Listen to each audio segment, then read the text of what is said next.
आज फॉर्म भरायचा अंतिम दिवस आहे आपल्या तिसऱ्या फेजच्या इलेक्शनच्या।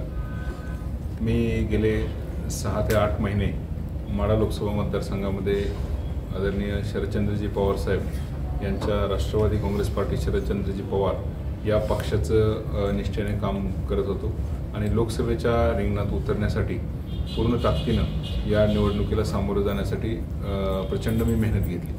त्यावेळी शरद पवार साहेबांना अनेकांनी सोडून गेले होते, अनेक जण सोडून गेले, अनेकांनी त्यांची साथ सोडली होती। अशा काळात मी आणि माझे सर्व कार्यकर्ते साहेबांबरोबर राहून त्यांनी प्रचंड मेहनत घेतली होती आणि तुतारी घराघरात पोहोचवण्याचं काम केलं होतं। परंतु ऐनवेळी मोहिते पाटील घराण्याचा राष्ट्रवादी काँग्रेस पार्टी शरदचंद्रजी पवार पक्षामध्ये प्रवेश झाल्यानंतर तिकीट लोकसभेचं माढा लोकसभा मतदारसंघाचं तिकीट धैर्यशील मोहिते पाटील यांना जाहीर झालं आणि त्यानंतर इतकी मेहनत केल्यानंतर साहजिकच माझ्यावर प्रेम करणारे कार्यकर्ते, शरदचंद्रजी पवार साहेबांवर प्रेम करणारे निष्ठावंत कार्यकर्तेसुद्धा नाराज झाले आणि त्यांनी मला आग्रह धरला की आपण पुढे जाऊया, आपण प्रचंड मेहनत घेतलेली आहे, आपण अपक्ष फॉर्म लढवूया, अपक्ष निवडणूक लढवूया।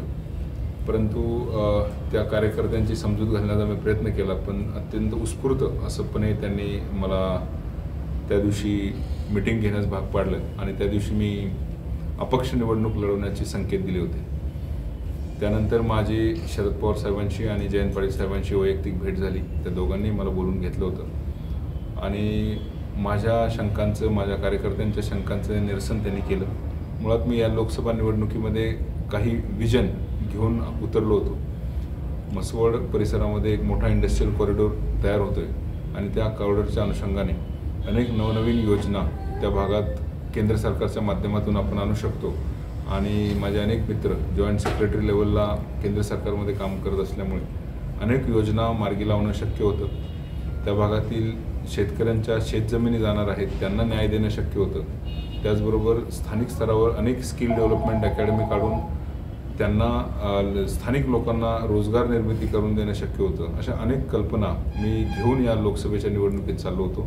शरद पवार साहेबांनी मला आश्वासन दिलेलं आहे की या माझ्या डोक्यातील माढा लोकसभा मतदारसंघातील ज्या ज्या कल्पना आहेत त्या सर्व सत्यात उतरवण्यासाठी शरद पवार साहेब माझ्या पाठीशी ठामपणे उभं राहण्याचं त्यांनी मला आश्वासन दिलं आहे आणि माझ्या कार्यकर्त्यांचंही मी बऱ्यापैकी मन वळवण्यात यशस्वी झालो आहे आणि आता मी या निवडणुकीत सामोरे न जाता शरदचंद्रजी पवार साहेब यांच्याबरोबर राहून त्यांच्या अडचणीच्या काळात कसल्याही परिस्थितीत त्यांना त्यांची साथ न सोडण्याचा निर्णय घेतला आहे।